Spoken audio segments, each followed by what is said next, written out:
तळेगाव शिवारात मुंबई आग्रा महामार्गावरील चिवास वाईन शॉपवर 16 रोजी पहाटेच्या सुमारास अज्ञात चोरट्यांनी दरोडा टाकत 2,14,900 रुपये रोख रक्कम व 61,100 रुपयांच्या मद्याच्या बाटल्या असा 2,76,000 रुपयांचा मुद्देमाल घेऊन पोबारा केला आहे। कमलेश हरिश्चंद्र नामदेव यांच्या तक्रारीवरून पोलिसांनी गुन्हा दाखल केला आहे। चोरट्यांनी शॉपसह परिसरातील सीसीटीव्हीच्या वायर तोडून DVR पळून नेल्याने पोलिसांसमोर तपासाचे आव्हान उभे राहिले आहे। घटनास्थळी श्वान पथक व फिंगरप्रिंट तंत्राच्या पथकाला पाचारण करत तपास सुरू केला। या घटनेतील अज्ञात चोरटे लवकरच पोलिसांच्या जाळ्यात अडकतील अशी माहिती पोलीस निरीक्षक राहुल दसरे यांनी दिली।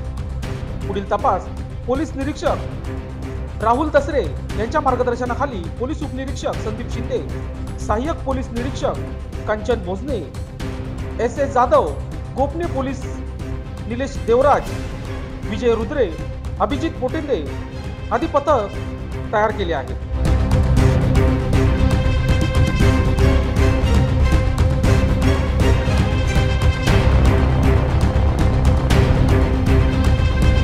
लोकशास्त्र न्यूज साठी विशेष प्रतिनिधी इगतपुरी।